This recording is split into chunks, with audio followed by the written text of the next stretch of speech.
Good morning বন্ধুরা। আজকে একটা ব্রেকফাস্ট আর লাঞ্চের রেসিপি নিয়ে আমি প্রতিস্থাপন করছি আপনাদের সামনে। তো আমি পাস্তা করেছি ভ্যারাইটি ভেজিটেবল দিয়ে। এর মধ্যে ব্রোকলি, ক্যাপসিকাম, লাল, হলুদ, সবুজ, পেঁয়াজ, আদা, রসুন কুচি এসব সবই আছে এর মধ্যে দিয়ে, এবং ডিমও আছে। এই পাস্তাটা কিন্তু আমার বাচ্চারা খেতে খুবই পছন্দ করে।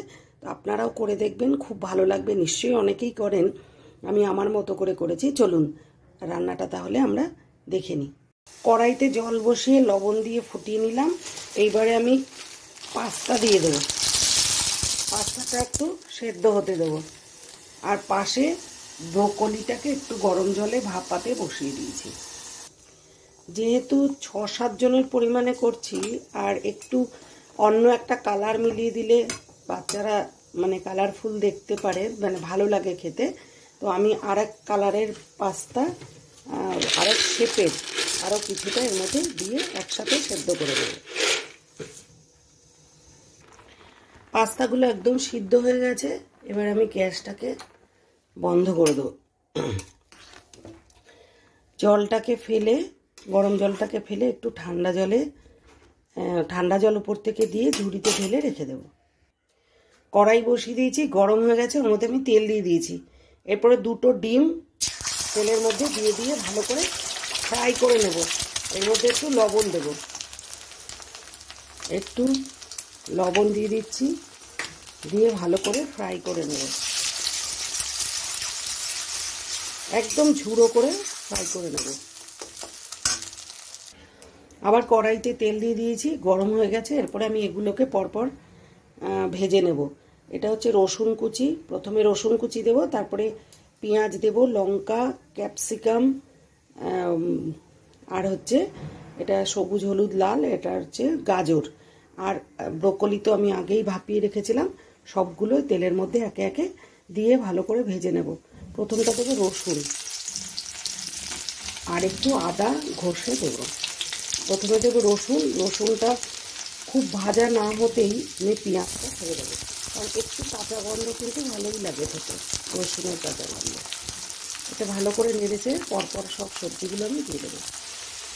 এর মধ্যে আমি কিছু আদা ক্র্যাশ করে রেখেছিলাম, 1/2 ইঞ্চি মতন, ওটা দিয়ে দিলাম। আর দিয়ে দেবো সুইট কর্ন, ধুয়ে রেখেছিলাম, ওই সুইট কর্নটা দিয়ে দেবো।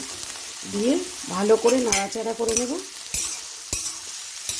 ভালো করে এগুলো মিশিয়ে নেব। আর এর মধ্যে দিয়ে দেবো 1 চামচ লবণ।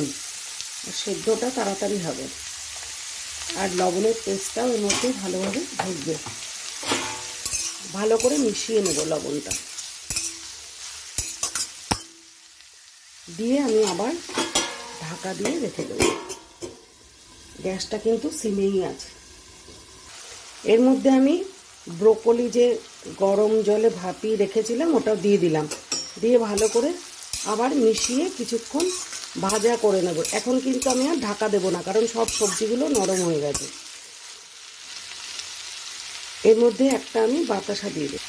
যেহেতু ছোটো, আমি 2টো বাতাসা দিলাম। দিয়ে ভালো করে মিশিয়ে নেব। আমি কিন্তু হলুদের মধ্যে অ্যাড করব না, আমি করব না। যখন আমি পাস্তাগুলোর মধ্যে মিশিয়ে নেব, তারপরে এই যে ভিনিগার আর সয়া সস আমি 1 চামচ এর মধ্যে দিয়ে ভালো করে মিশিয়ে নেব। তখন আবার ওটা আমি এই যে ভিনিগার আর সয়া সস এই দুটো কিন্তু এই চামচের 1 চামচ আর 1 চামচ আমি বাটিতে মিলিয়ে রেখে দিয়েছি। পরে এটা মিশিয়ে দেব। এরপর আমি পাস্তাগুলোকে মিশিয়ে নেব এর সাথে। অল্প অল্প করে ঢালবো, ঢেলে মিশিয়ে নেব। আমি কিন্তু পাস্তার মধ্যে অল্প লবণ মাখিয়ে নিয়েছিলাম, কারণ পাস্তাটা সেদ্ধ করা হয় তো, তারপরে একটু লবণ না মাখিয়ে নিলে একটু পানসা লাগে আমাদের কাছে। তো আমি যেরকমভাবে করি, আমি আপনাদের সামনে সেভাবেই প্রস্তুত করি। এটা ভালো করে মিশিয়ে নেব। পরে আর 2 পিঞ্চ মতন লবণ ওপর থেকে ছড়িয়ে দিয়েছি। আর এই ডিম ফ্রাইটা এর মধ্যে দিয়ে দিচ্ছি। এই ভিনিগার আর সয়া সস এই দুটো এর মধ্যে মিশিয়ে দিচ্ছি। দিয়ে পুরোটা আবার মিক্স করে নেব ভালো করে। আমার কিন্তু colourful vegetable pasta, vegetable egg pasta ready. আমি গ্যাসটাকে অফ করে দিলাম। Thanks for watching.